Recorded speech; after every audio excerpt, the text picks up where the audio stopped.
U peshayvon pallampidan oldirab tushib, darvoza kilitini chiqarib Anzar baliq quchoqlab chiqqan suyimlik ayolini yiroqdan tanidi. Bu Bernasima uning ko'z qarchuqlariga tinib qolgan edi. U selib yig'ilganicha yugurib kelib, qizi bilanla qo'shib quchoqlab oldi.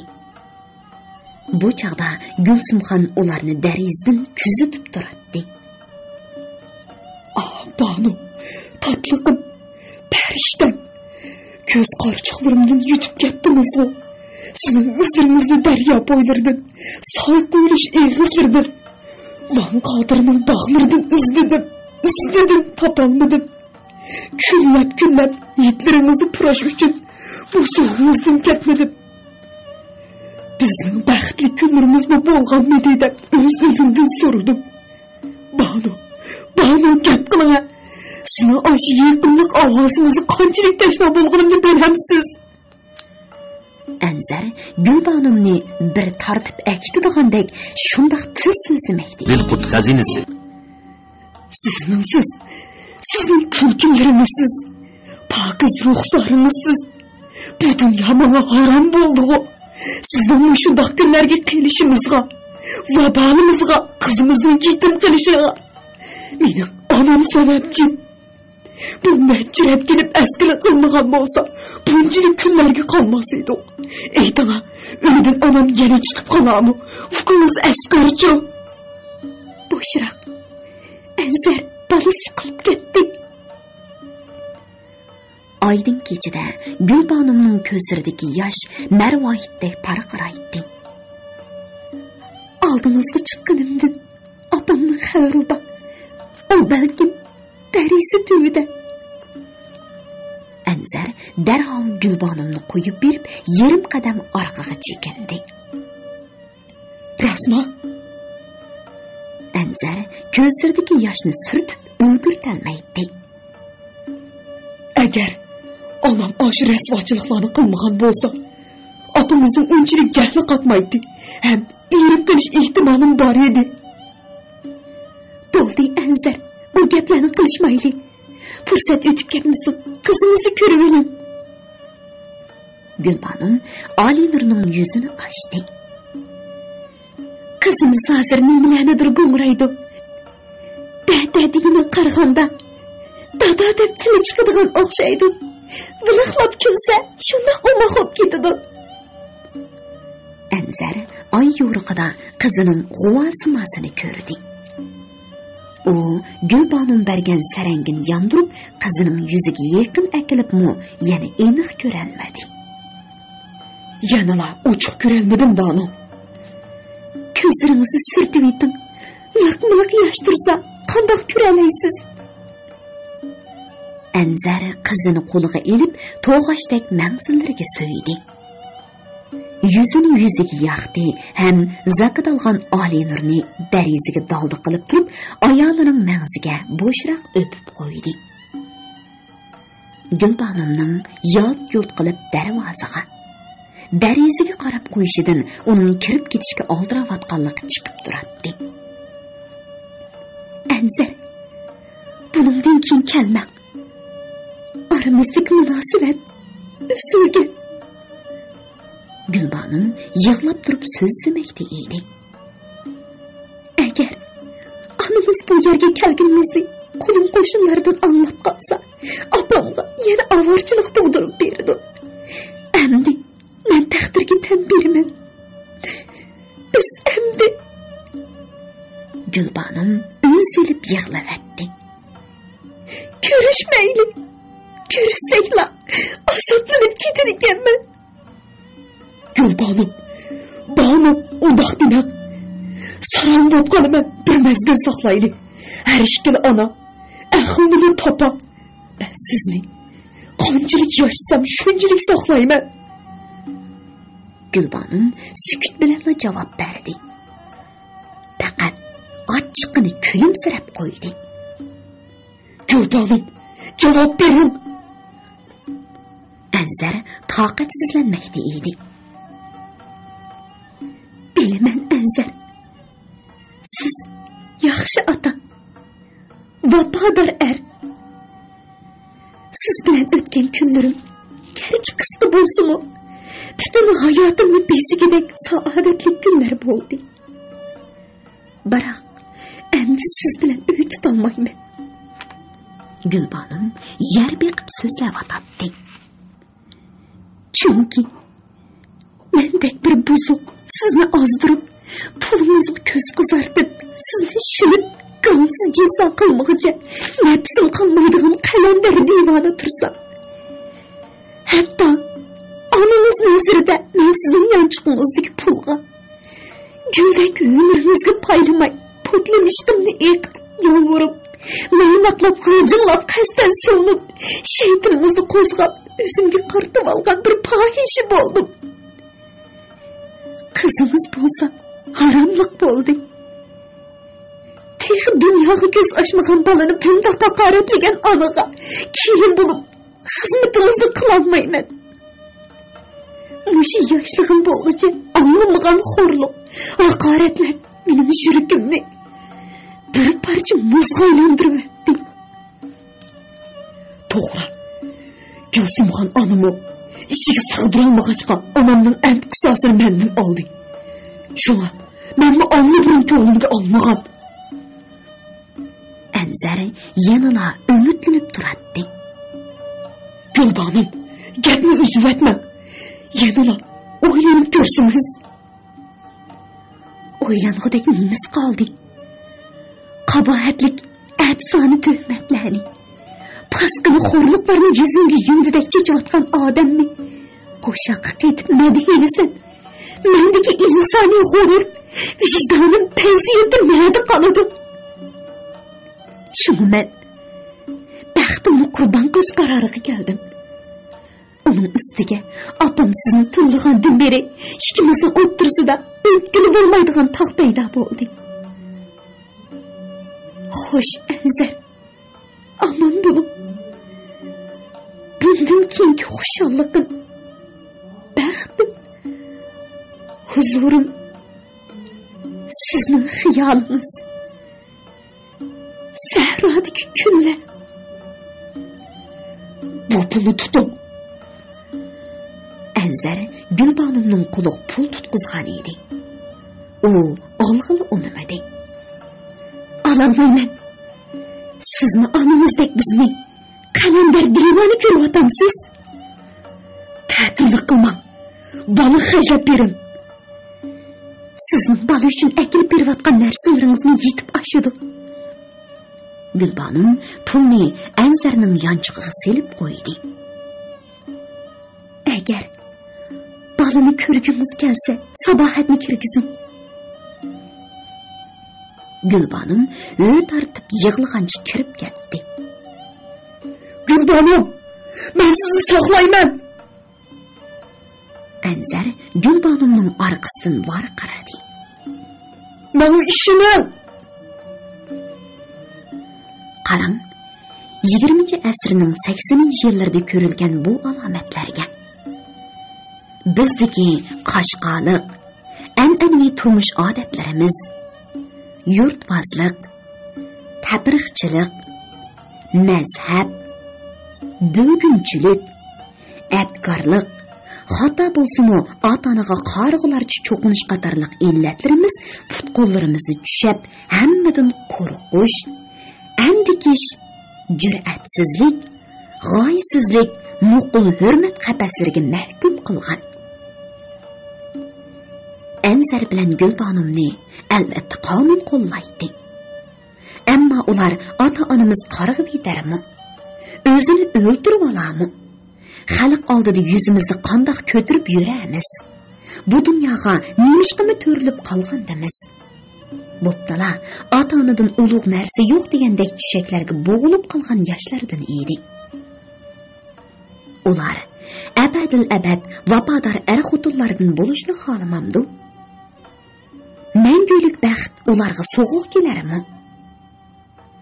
Zodi sahrodan nemishqa qaytib kelishdi. Har ikki onaning xuyi payli o'zlariga 5 qo'ldek ayon tursa, ular unda qilolmaydi.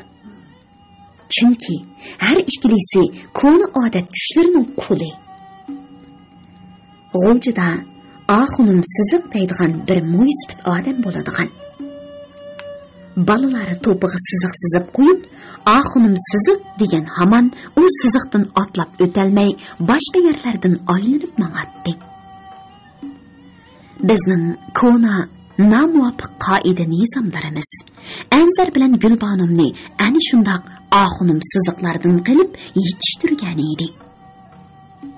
Ular osh iskanjalarning bo'g'ishiga bardoshlik berolmay, muhabbatidan, so'ygan kasbidan, go'zal orzu istaklaridan, yaqin do'stlaridan, hatto kindiqqina to'kilgan vatanidan voz kechadi.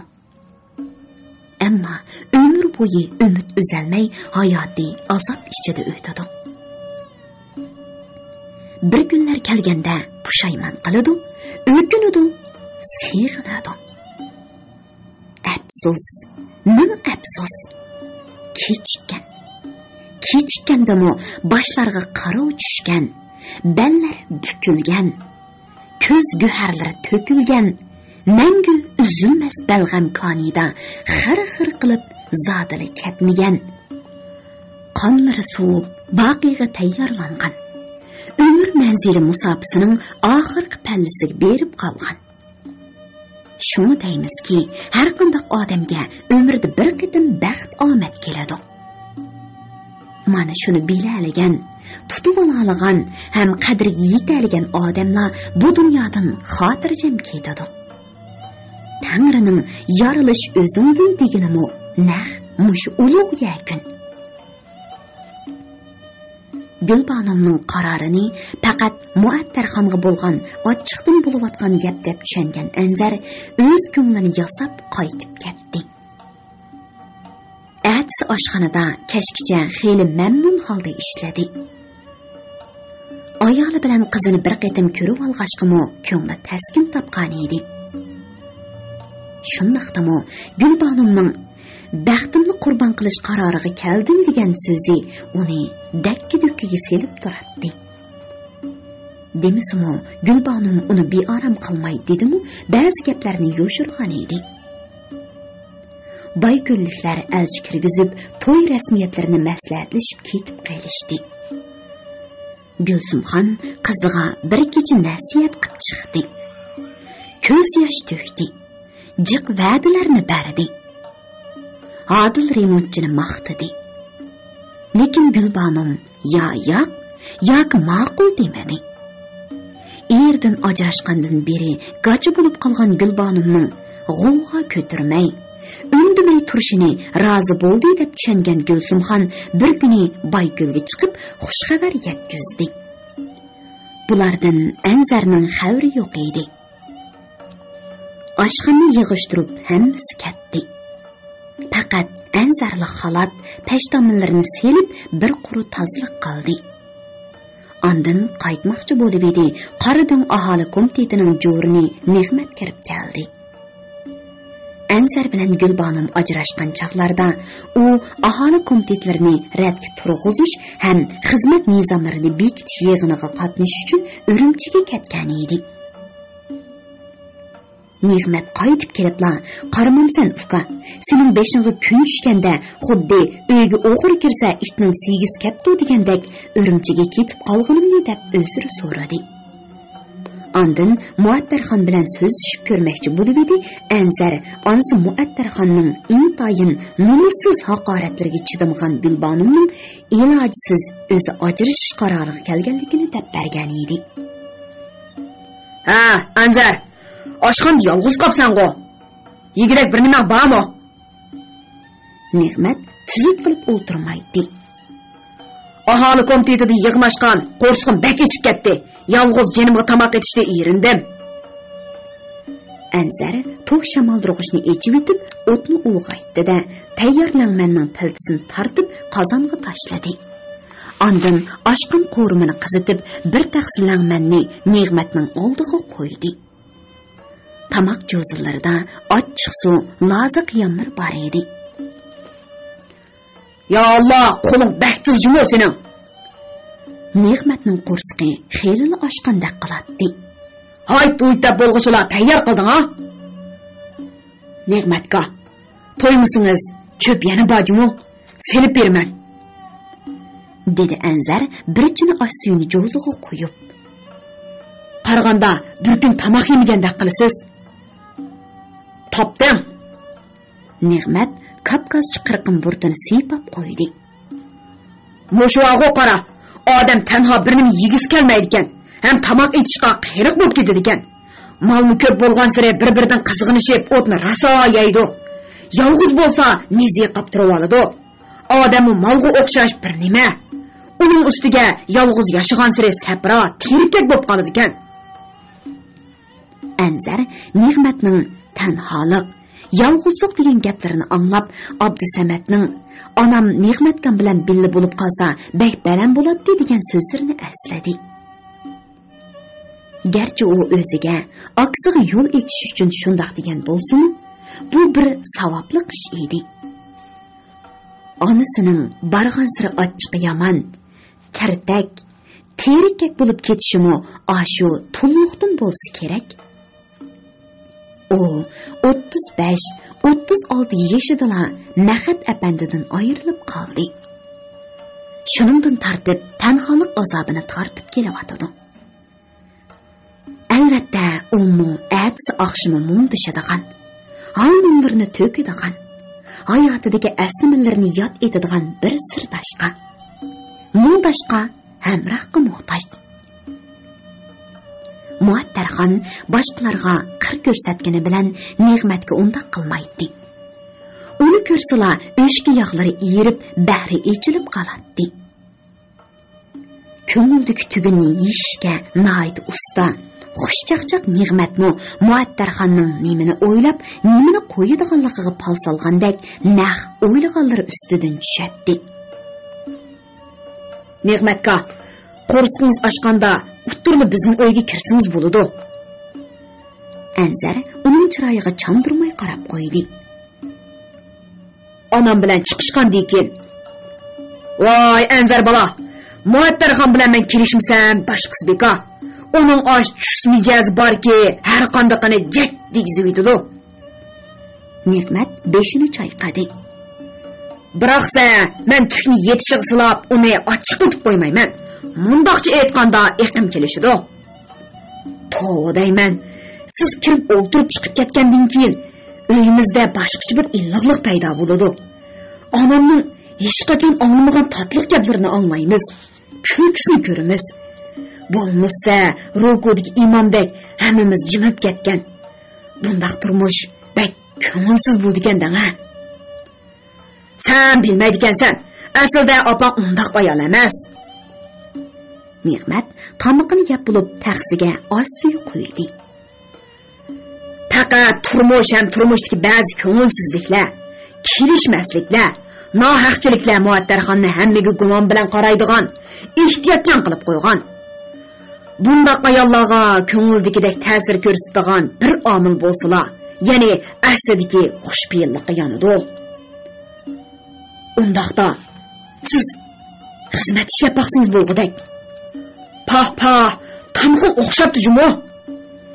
Ne'mat pul tangladi. Rahmat sana.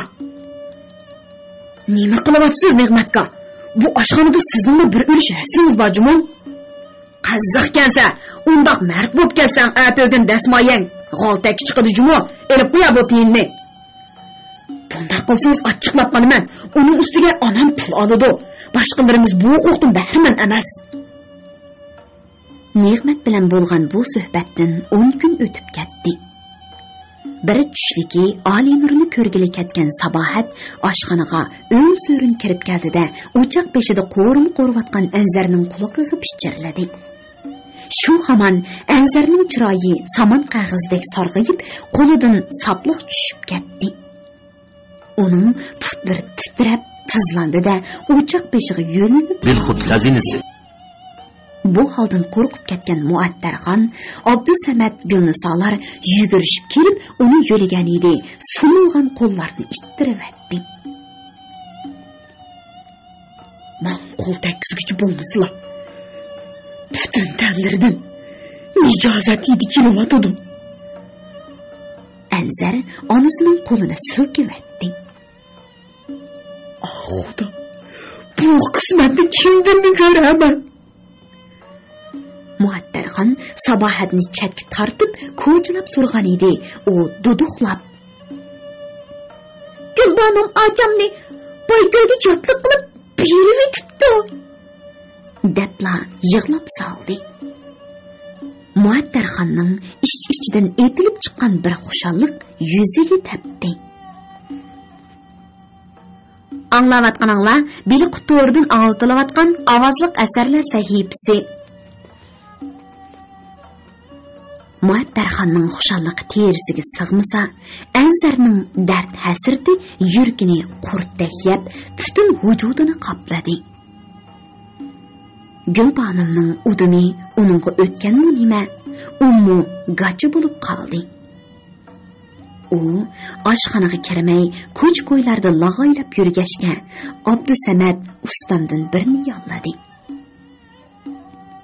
Anzar kechillari kishilarning o'g'silariga chalni tashlab, o'zi chilla kulib ketadi. U bir kuni daryo bo'yi ko'chasiga berib, Gulbanimning qo'rg'usiga usibli kiradi. Gulsumxon dimiqqandek bo'lib o'rnidan turdi. U hozir nima uchundir pastgo'yga tushib, undamas bo'lib qoldi. Anzar bo'shni quchoqlab, qizini so'ydi-da yig'lavatdi. Kızım, siz yetim oldunuz. Abimiz ikimiz vayron oldu. Bu dünyada Xudoning zoti bormidi? Boshi bizdek bag'ri qonlarning ilishqini ko'rmaydigandu. Bo'pti, uxlang qizim, uxlang. Bir kunlarda hammamizning ko'zlariga ko'rsatay.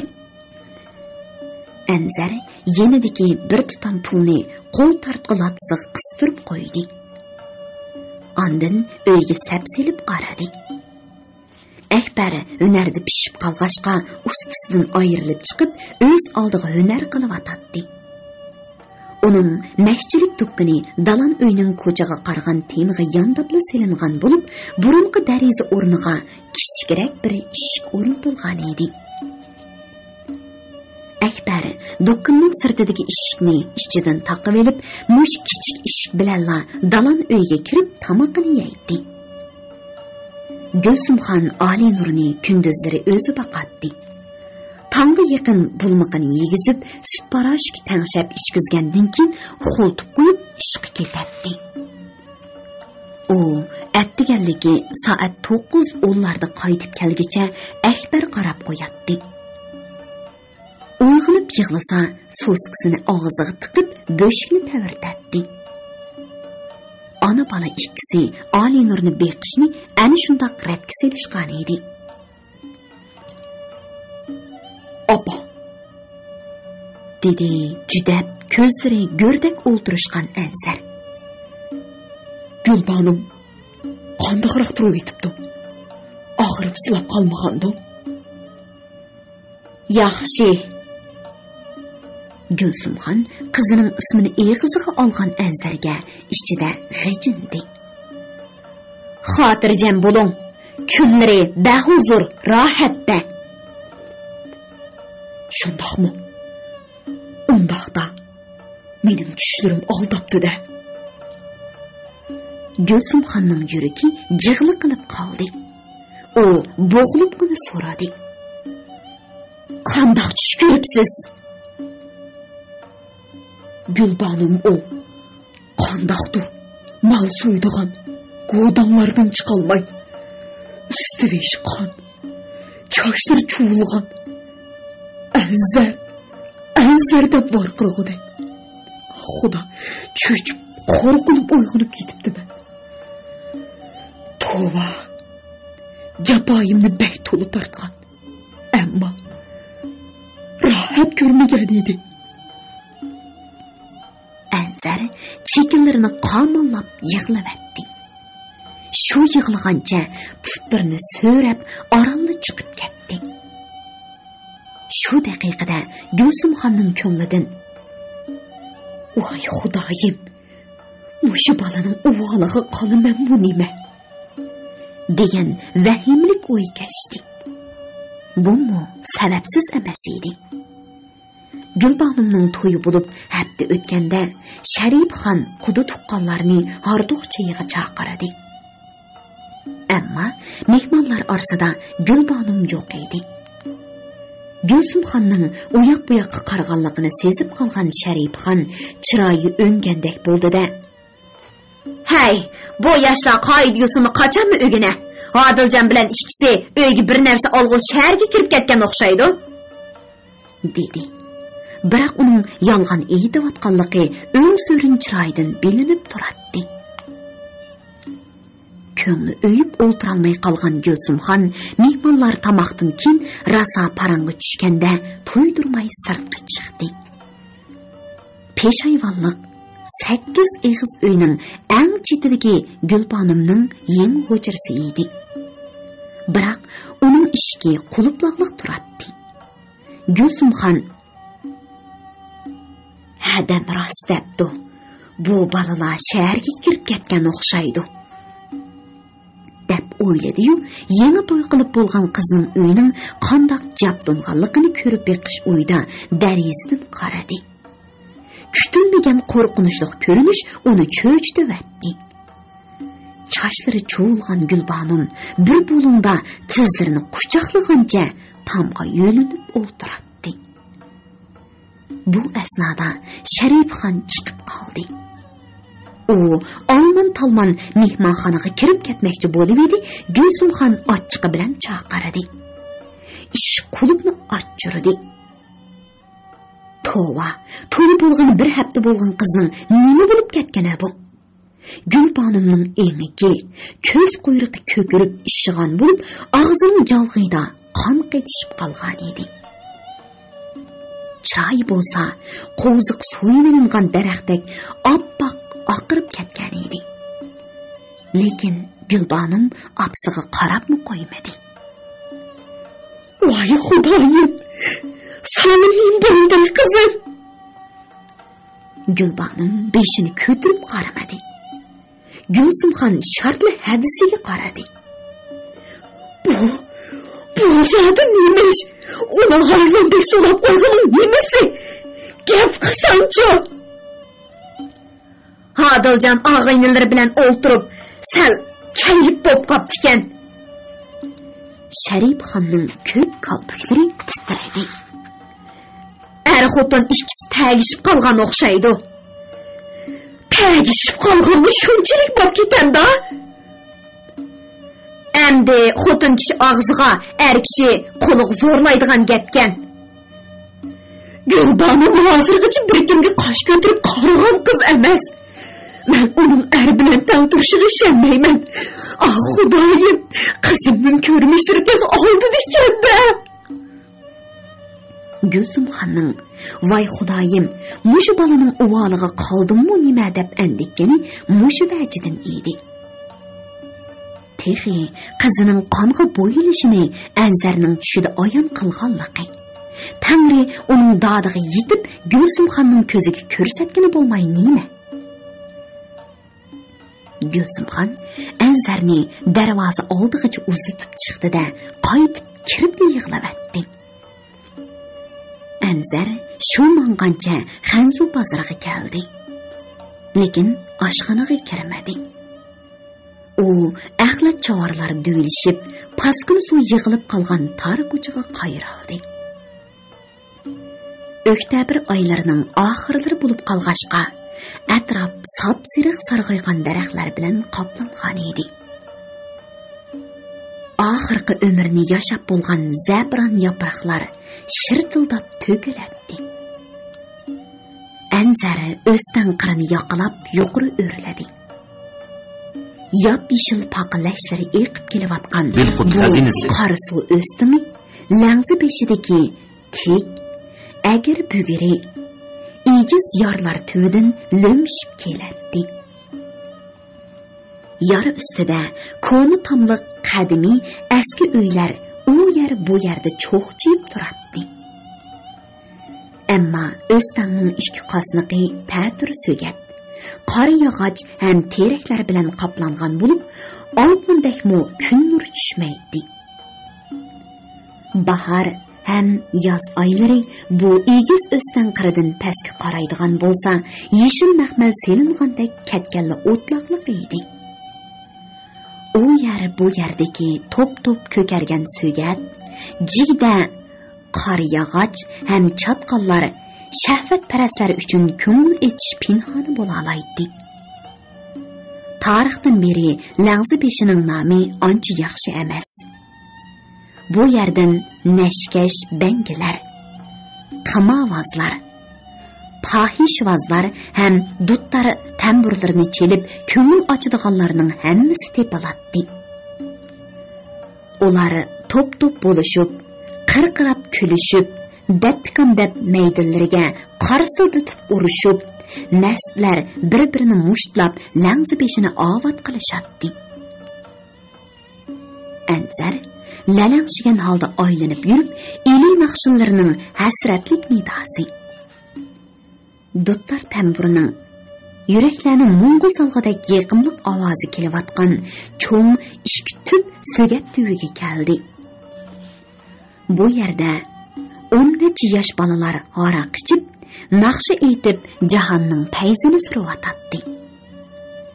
O'tirganlarning sarkisi bo'lsa kerak, qora mutuq, qotong'ur 27-28 yoshlardagi bir bola so'rinni boshqurib aroq quyayotdi. O'tirg'i yeyib qo'yilgan bir necha parcha gazet ustida girdinollari, qurut, ishki hijr lampun ham yeyilib bo'lgan kalla pochaq so'ngaklar turatdi.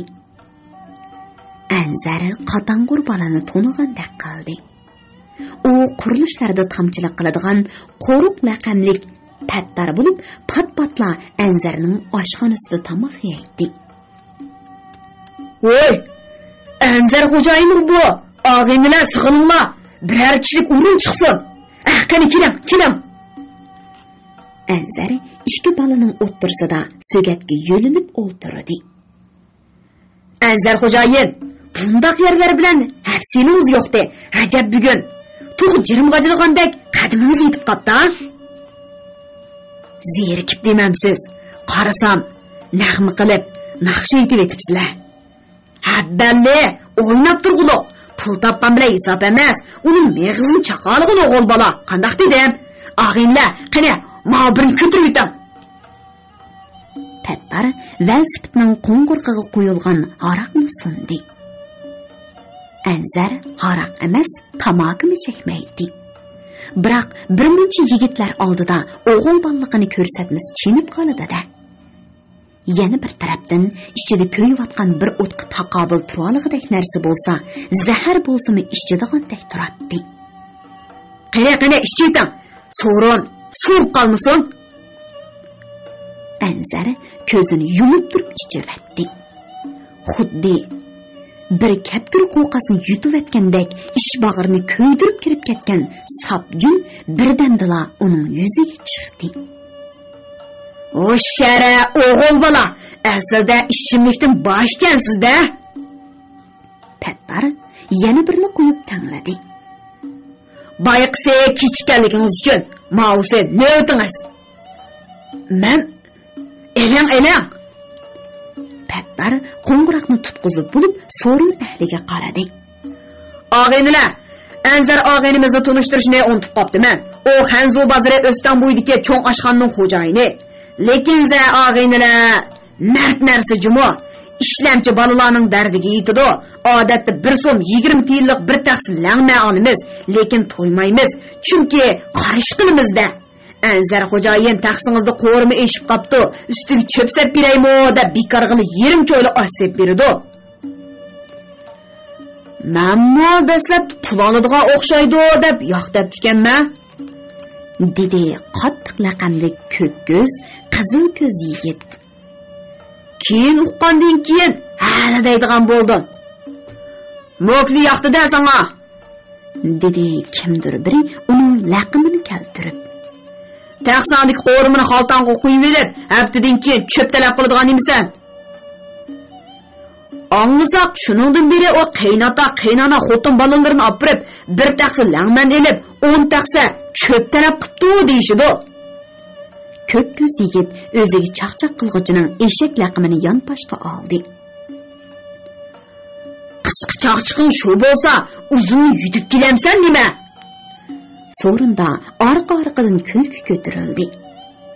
Birdamlik bo'lsa-mu, hasrati unutilgan Anzar 3 qo'ng'iroq aroq ichgandan keyin o'zini xuddi ko'k tukchayotgandek his qildi. Boyiq tartinish, qo'rnishlari nalargadir yo'qoldi. Bu asnoda navbat kelgan yana bir qo'ng'iroq aroq keldi. Amdi men ishing. Pattar quruq qo'l silkadi. Qarang, odam mamrat bo'lgan siri, yo'qsizlik tartgan siri buni shuncha maylin tartib turadi ekan. Shuningga qaraganda ba'zlarning aroq dardni kesidi, dardni oladi, dardni unutildiradi degan gapi haqmikin deyman. Bo'ladi. Xo'sha og'aynilar, shundoqli bo'ladigan bo'lsa, ishkinim ishkan. Xelali qizib qolgan Anzar yenidan shartli 20 so'm chiqarib Pattarga tangladi. Og'aynilar, dasturxonimiz quruqdilib qopti. Sal qo'yildirmaylimi? Balle, so'rin ko'rgan balla. Bo'pti, ko'nglingizni qabul qilmasak ranjiysiz. dedi janlanib ketgan Pattar qo'ruq. Hey, iman qatdi, qo'pa o'rningdan. 10 so'mga 4 botol pechat aroq, qolga 10 so'mga pishiq go'sht, kalli paqalchoq ekan. Imin qattiq pulni so'mkani elib mengashi Pattar qo'ruq orqadan. Hey, qattiq, pulning hammasini hajda oshirib qo'ymadingmi? deb varqaradi. Ballar bir necha payda soz chelib, naqshi aytqicha Imin qattiqni asrab yetib keldi. 4 botolka chunli markali qaraq so'ringa tiklanib, go'sht, kalla pochoqlari parchinib bo'lishi so'rin ahli boshqadan qazadi. Bu tamakini bak havas bilan sho'raversiz. Ko'zlari xumarlashib, yuzlari qizarib ketgan Anzar yenidagi vijik yigitdan so'radi. O shunchalik mazzilik, tatliq narsami? Buning hisobatini so'rab qoldingiz. Qarang, dedi vijik yigit cho'ng ko'zlarini yerim qisib. Buni chekkan odam ichidagi dard alamni tutun bilan chiqarib yetadi. Yip-yinikli bo'lib qolasiz. Qani, birinchi chekib baxmamsiz. Anzar so'gat qo'liga yo'linib, tamakisini purqiritib chekayotganda, do'ttar bilan tampurning tankash mo'ngida naqshi boshlandi. Naqshining yenik avji, kuchinishlari, sakratma munglari dardli ko'ngillarni larziga selib, boshqa kelgan eg'ir kunlarni, olamcha azoblarni, hasratlik paraqlarini eritib, ko'zlarini liq-liq yoshlarga to'ldiradi. Kayf bo'lib qolgan Anzar naqshi to'lqinlarda eqib, asta tavranmoqda, naqshimo barg'an siri avjiga chiqmoqda edi. Naqshi aytib chiqib kelsam, umidin to'nigan yarim. Japoyimni to'la tartib, halolat ko'rmagan yarim. Barhaq! Varqirada Anzar tizig'i urib yetib, qani Pattar og'ayni, menga burni qo'ymamsa, dunyoda bundoq misl narsa borkana, ajab g'aflat uyqusi uxlab yuribdiman. Untulib qapti, xamandi ko'rak ori. Ayrilib ketay desam, boshda o'ynagan yari. Xo'sha og'aynilar! Xelini eg'irlashib qolgan Anzar qattiq varqaradi. Boshda o'ynagan yoruvchi ishchayli! Xo'sha! So'rin ahli sehiy xo'jayin bilan birdak varqarashdi. Anzar bir yoqdan haraq ichatdi. bir yoqdan uzmay tamoq chekatdi. Ömürdə qilib baxmagan bu kayıplar uning aqlini xiralashtirib, kimgadir esilib yig'lag'asi, kimnidir puxadan chiqqichi tildag'asi, kimnidir urg'usi keladi. Naqshchi yigitlar ovozlarini barg'ansiri munga to'ldirib, yurakdagi ko'ni yaralarni qo'zg'amoqda edi. Barg'uluq ay barg'uluq, tamdin qarabli yong'uluq, bandilikdi chori yo'q, yoq tutib yig'lag'uluq. Anzar cheksini qomonlig'inicha yig'lavatdi. Bu chaqda yigitlarning hammasi degidek mast bo'lib qolgan edi. Ko'plari men sana eytayga tushib mundishatdi. Dardlarini to'katdi. Qo'llarini shiltib g'azablanatdi. Anzar beshini ko'tarib, g'aram-g'urum mast ovozi bilan nimalarnidir beljirlamoqda edi. Ay og'aynilar, g'ulchilik bilan Qashqarlik bir Uyg'ur emas, bir musulmon emas. Biri chirkovda, biri butxonada degan g'azalni aytayli. Nima unda g'azal yo'qmi? Basa anlamabsan, men anlaga. Amsa dünyanın törük pul, muhabbatning ulumi pul, anang bilan dadangmi pul, xotiningmi oshnangmi pul degan muqomni to'layli. Anzarning olajo'q so'zlarini o'z mungi bilan bo'lib ketgan naslarning ko'plari anqira olmadi. Bir nechisi bo'lsa tushandimi yoki tushunmadimi aytavur kulishdi.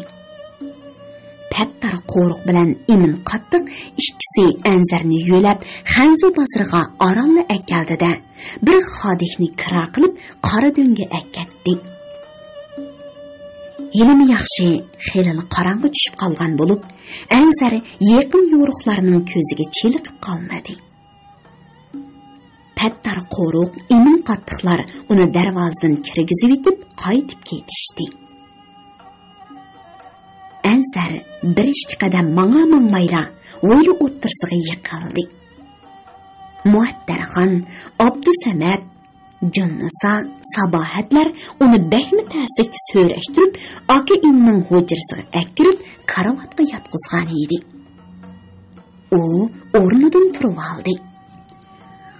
"O kafir juhud, sen ishmagan endi eshak sudiki qolganmi, ha?" Muattarxon dapshinib keldi.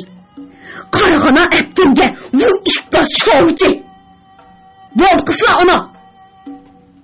Abdusamad qattiq varqiravatdi. "Hammani qilgan sili. Akamning mush yo'lga kirishiga, mushunda qolg'i tushib kirishiga o'zing sababkor." "Qara Abdusamad ukam." Anzar ko'zlarini oromli ochdi. "Sening bilan men dadamning, onamning nasihatlaridan chiqmay nurg'un narsalardan quruq qopdik. Aroq degan hasrat bug'oningni ko'ydirib, azoblaringni unuttirdik-a. Amsa tamoqchi deb so'ramaysan-ku. Buni bo'ladigan bala nimikan? Dardlaring tutun bo'lib chiqib ketadigan. Xudo, mushundaq ne'matlaringdan ajabni quruq qo'yibsan, ha? Bu sening adolatingmi? Aka, yetib oramalg'in. Abdusamad Anzarni yo'lab yotqizdi. "Bak, ig'rishib qo'yibsan." "To'xta." Anzar yana o'rnidan turib oldi. "Ey taxini, g'unijinga kelgan dard alam mo'zayga kelmanda, sen ro'shangulni tashlavat. Nima qilasan menda kunga qilib? Mana yomg'irliq tunlarda, suzuk tonglarda Şam bu seherlerde barıman, tamdın qarablı yanıman. Ah Xuda, aşu naqşçı yigitmin şunuptu, alımgı yitipti. Yetimsirab qalgan bichar ko'nglimni bazlabdi. Apa, behish nadudu, jannat nadudu deb izlab yuribdimi? Langzi beshgan emasmi? Anzar karvatga göppidi yiqilgancha yig'lavatdi. Uning yoshlari ko'z jiyaklaridan quliqiga, quliqidan yostiqqa eqib tushmaydi edi. U nimalarnidir pichirlaydi, so'zlaydi. Barg'uluq, tandim qarabli yang'uluq. Bendilikti çare yok. Yak tutup yığılığılık. Şunda fıkap. Ben yığılmay. Kim yığılasın? Benim müşküllerge koygan kim? Zadi kim? Abdusamat onasi xanjardek qadaldi.